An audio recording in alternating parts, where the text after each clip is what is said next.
Rebaadare bi nga xam ni itam les avocats de Ousmane Sonko ñoo ko daal di déposé woon exactement alors ñu daal di dem ku suma ni ki nga xam ne moo di maître Bamba Cissé leneen itam du côté de la régie ñoom réagir neen ginnaaw ba décision boobu daal di wàccee donc ki nga xam ne moo di maître Bamba Cissé mi ngi affirmé que enfin le débat sur son éligibilité est dépassé, c'est-à-dire débat si éligibilité Ousmane Sonko weesu nañ ko maanaam Ousmane Sonko xanaa moom mu bañ a nekk candidat waaye mën na doon candidat à tout moment. Maître Bamba Cissé avocat Ousmane Sonko afin déclaré waat que ni mi ngi appuyer certes la décision de la Cour suprême bi nga xam ni itam moo kase woon l'arrêt Mame Mbaye Niang et surtout sur la loi d'amnistie du 1er mars 2024. Cette loi, selon Maître Bamba Cissé, enfin amnistie de plein droit de tous les faits susceptibles de revêtir la qualification d'infraction criminelle ou correctionnelle commis entre le 1er février 2021 et le 25 février 2024 ayant des motivations politiques. L'avocat rappelle que l'infraction reprochée à Ousmane Sonko était considérée comme une infraction politique par la Cour suprême. Il avait déjà abordé ce sujet en juillet 2025, mais ainsi aussi sur le caractère définitif de cette amnistie. Maître Bamba Cissé précisé aussi que l'audience récente de la Cour suprême en chambre réunie relative à la requête en rabat d'arrêt se limitait à l'examen d'éventuelles erreurs de procédure. La Cour, selon lui, a exercé un contrôle normatif sans revoir sur les faits déjà couverts par l'amnistie. Maître Bamba Cissé conclure que le débat sur l'éligibilité d'Ousmane Sonko n'est plus pertinent depuis l'adoption de la loi d'amnistie. Cette amnistie a d'ailleurs permis à Ousmane Sonko de participer aux dernières élections présidentielles et législatives, retrouvant ainsi ses droits civiques et politiques. Le collectif des avocats d'Ousmane Sonko s'est déjà exprimé sur les procédures judiciaires concernant leurs clients. Alors, enfin, peut-être si wolof li ñu mën a comprendre si texte bu ki nga xam nekk moo di Maître Bamba Cissé jàpp na ni instant bi Ousmane Sonko mu nekk candidat moom lay dépendre concrètement warum bañ koo nekk loolu nga wax sànq mais leneen itam loo xam ni itam nee na Cour suprême taxaw na si mooy amnistie bi su tëbee Arfan la question qui se pose mooy est-ce que condamnation bi Ousmane Sonko day ñëwaat est-ce que loolu mën na ko xañ li nga xam ne moo di mu doon candidat mais amnistie bi moom lañ bëggoon tëbal fii pour refaire les choses à zéro. non tëbal non donc dama ne moom la ñu bëggoon mais jotul jàll conseil constitutionnel moo ne mënuñu ñëwaatee amnistie boobu loi d'amnistie bi mais on n'est pas dans ça ce lu ñu mën a retenir jamono bii nii Ousmane Sonko sera bel et bien si xanaa comme moom mu ne man bëgguma nekk candidat mais s'il espère être un candidat à une quelconque élection il sera bel et bien éligible. Parce que loi d'amnistie bi moo tax ngeen gis ko mu piloter la tête de liste du groupe parlementaire PASTEF qui les dernières élections mais le débat n'est pas là-bas parce que loolu leer na avocat bi wax na ko Ousmane Sonko rien ne l'empêche d'être candidat le débat n'est pas là-bas xam nga débat bi fan la nekk rapport bi am na wala amul loolu la ñu atte woon dossier bi xam nga ñun man dimension bi mais en diffamation nit ki mën na ko wax sax que ni li def na ko mu def ko mais fi nga ko waxee da nga ko diffamé parce que da ngaa yàq deram loolu tamit am na si kanam yoon ak wala yoon avant loolu am na aussi nit ki avant mun naa ne avant fekk naa ko nangam certes ma nga fa woon waaye fi ma ko waxee ak ni ma ko waxee moo tax mu yóbbu ma si yoon Fallou ok yow c'est comme si tu as oublié les fondamentaux du dossier Ousmane Sonko et Mame Mbaye Niang à diffamation. Tu peux aller dans l'internet nga génne les exposés de motifs li ñu toppee Ousmane Sonko. C'est important li nga wax ni am na mais tamit non Fallou on n'est pas dans ça li nga wax ni mën na am mais du loolu la ñu attee dossier bi dañu ne déglu bu baax li ma wax dañu ne Ousmane Sonko a diffamé Mame Mbaye Niang d'un rapport qui existe. Mame Mbaye Niang a dit le rapport n'existe pas. C'était ça le départ du dossier. Rapport bi am na ñii naan amul ñu ne Mame Mbaye Niang dem ci télé mu ne Ousmane Sonko boo génnee rapport bi ma abandonné dossier bi. waaw loolu am na. yaa ngi dégg comme yow da ngay gaaw a fàtte. léegi déggu ma man sénégalais laay waxal. bi yow parce que yow tu es parfois dans des choses obsèques. Alors.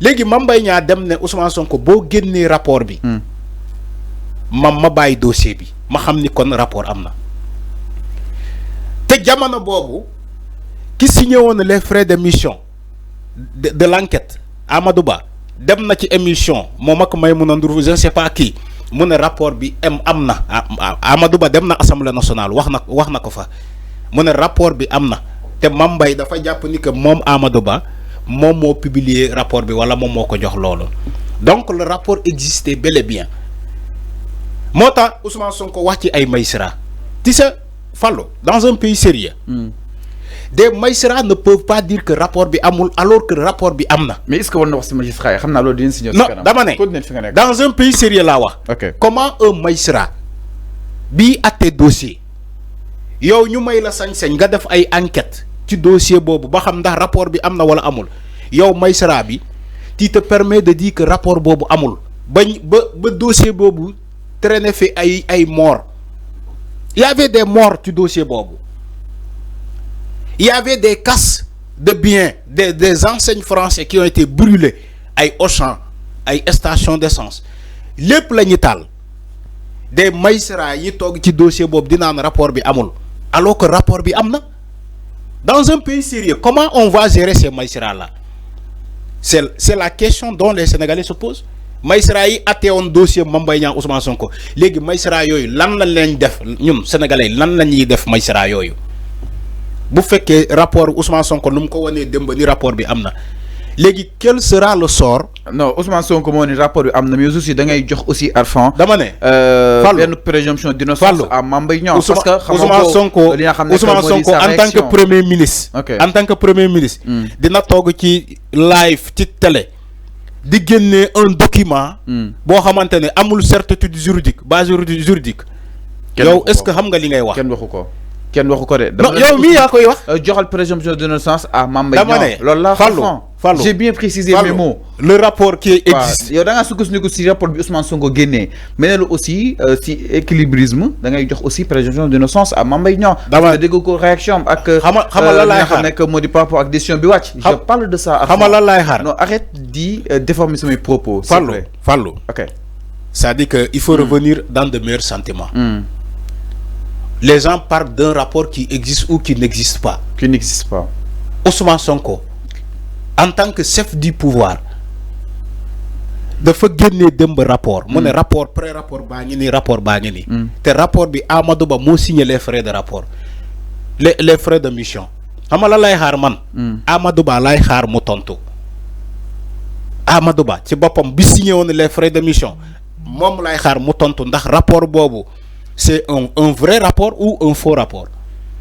te ba pare Ousmane Sonko ci boppam moo ne Sénégalais yi. tey jii nii dinaa jox dossier yooyu rapport bi samay avocat ñu dem ci le ministre le garde des Sceaux. tu crois que caaxaan la.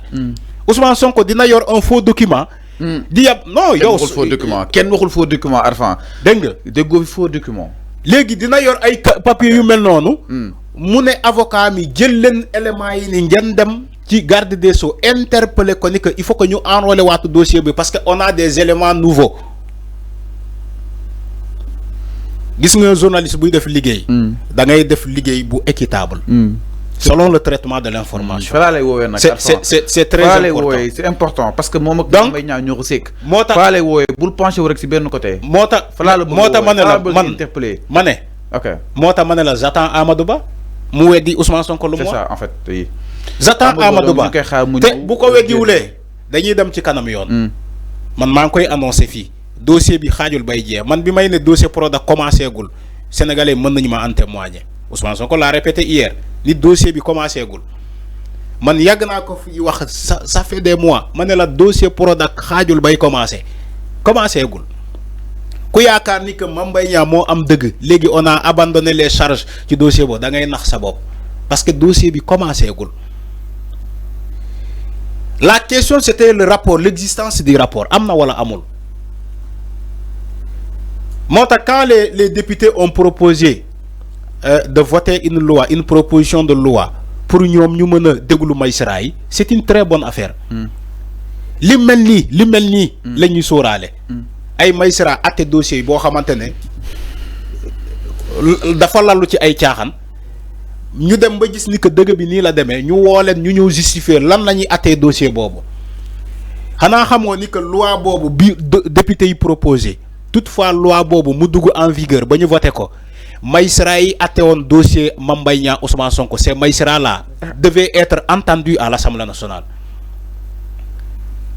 magistrat yooyu faut que ñu déglu leen à l'Assemblée nationale ñu wax sénégalais nan nañuy atte dossier boobu. alors avant mais est-ce que parce que ñoom ñoo ne sénégalais yi. Mame Mbaye Niang moo am dëgg rapport amul. dina ñëw sorti Ousmane Sonko. mais loolu mooy diffamation bi sur ça diffamation bi loolu la. mais avant ñu desandi ba tey si décision bi Cour suprême daal di rendre est-ce que donc Ousmane Sonko aujourd'hui il est quitte à payer ces 200 millions à Mame Mbaye Niang aujourd'hui nga jàpp ni léegi nag leer na démb yaa ngi ko doon wax. Légui 200 millions donc enfin est-ce que donc Ousmane Sonko da ko war a fay. est-ce que en ce moment loolu justice moo koy wax. du Cour suprême jël na décision démb. waaw léegi après la suite après Cour suprême annoncé ko ndax dina fay wala du fay. 200 millions oui après Cour suprême comme moom rejeté na après mu joxe la feuille de route. ndax Ousmane Sonko war na ko fay wala waru ko fay. alors mii noonu. loolu kese la. mii noonu exactement par rapport ak justement cette décision bi nga xam ni itam la Cour suprême rendu na ko alors nda si taxawoon.